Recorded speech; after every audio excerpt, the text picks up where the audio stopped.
Speaking of photos, this was my takeaway from the distance that I was from the draft itself. Like, you talk about you sweating and looking disheveled. Yeah.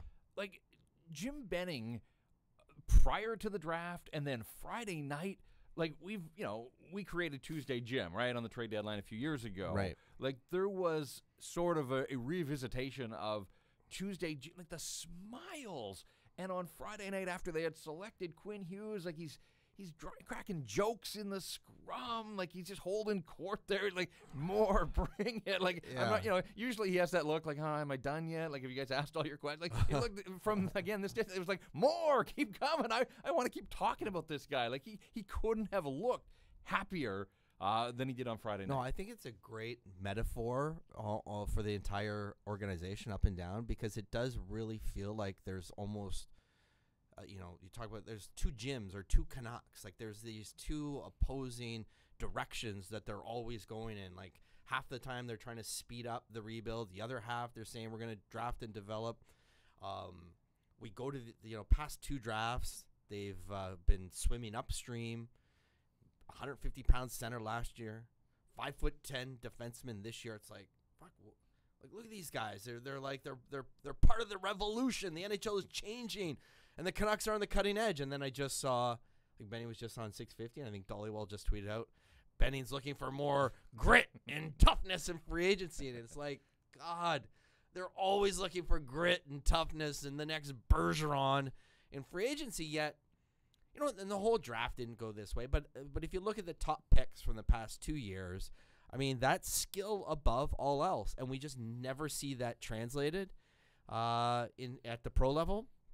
And I think overall, they do a good job at the draft, and Jim seems to have a lot of fun. And like, it's not. I mean, we've seen it before with him there. He's looser there. I think you saw it the first day, and the Thursday he was laughing a few times in our scrum. He's got his hair all done. Freshly colored, I guess. He looks fresh and young and ready. And then I'm telling you, like, the season will start and it'll be the whole different Jim. I wish a couple of things. One, I wish they had more picks to play with, because this is where they do, I think, their best work. And it still boggles me that we can't collectively all get on board the fact that the team and its situation and the guy who's running it, the best course of action is to get them as many picks as possible, because here we are in free agency, and they're, like, interested in Jay Beagle. Like, shoot me now, man. Like, you know how awful it would be if you have Sutter on one line and Jay Beagle on another? It's like more than half the game there's nothing happening on the ice. There was the one photo of that scrum on Thursday, and just, again, knowing the lay of the land and how these scrums worked, I could tell that Jim was turned to you.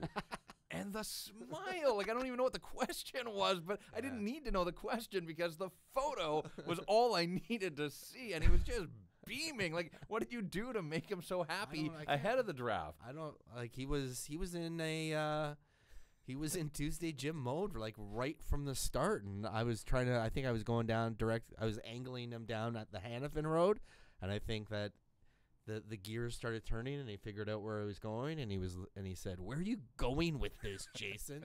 He starts laughing. And there was the other time, like, I said something like, "How many players do you like?" And he said 9. And he said so quickly, "Jim, are you messing with me? Really, 9?" He's like, no, I'm not messing with you. Really, 9. We like 9 guys. So, a couple good moments for him, and I think it was like a great moment for the city and the franchise, and we'll see how it all pans out. But right now, I have never seen collectively the city like this ever. Like, going back to I've been here since 2005. I have never seen the city so collectively on board a first-round pick as they are on board Quinn Hughes. Like, this, it's not just. I think it's the position, defense, and I think it's because he's an electric skater and he's got skill. And I also think that a lot of people are actually jacked that he's small. Like, people like because that's the way the league is going. And I think it's and people want a piece of that. Of being part of the modern NHL, and so much of the early years of the Benny Linden regime have been, there's been a lot of prehistoric decisions made along the way.